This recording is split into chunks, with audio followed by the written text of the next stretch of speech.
So here we have the Jeep Renegade automatic on a 66 plate. I'm going to start off by showing you around the outside of the car, and then we'll hop in and run through some controls on the inside. But from the outside, you can see it's a 5-door car with alloy wheels. Let's start off inside the boot and then work our way around the rest of the car from there. So as we approach the boot, you'll see we have reversing sensors, plenty of boot space as well, along with that 60/40 split folding rear seat, should you wish to increase that space even further. Okay, so we're just going to work our way back round to the front of the car, and then we'll hop in and run through some controls on the inside. But now that we've done a full circle of it, you can see it's in excellent condition the whole way round. Just briefly before we climb in, I think it's while we're seeing the interior from this exterior point of view, there's plenty to run through on the dashboard, so let's hop in and we'll do that right now. Now that we're inside the car, we're going to start with the dials. On the left-hand side, we have the rev counter, and on the right-hand side, the speedometer. In the middle, we've got a digital readout for the speedometer and the total miles for the car, which are 22,645. The information displayed where that digital readout is can be changed using buttons on the steering wheel.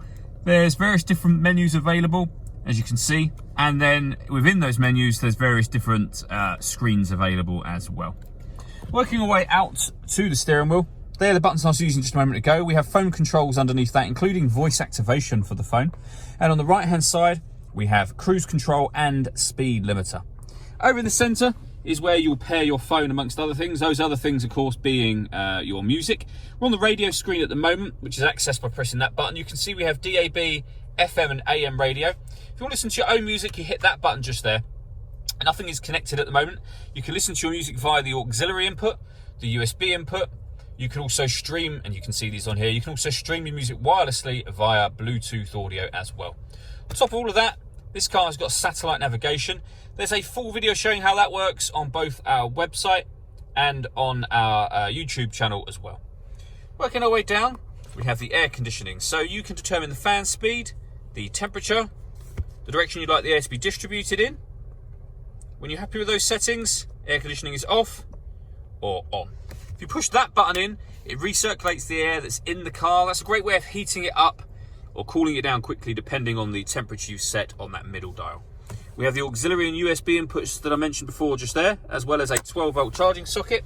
The gear lever for the fully automatic gearbox, an electronic handbrake.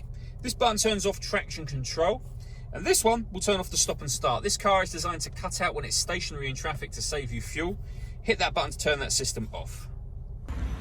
All that leaves me to say is thank you for taking the time to watch this video. If you'd like to come and see the car in person and have a test drive, please feel free to call any of our MJA sites. We'd love to hear from you soon.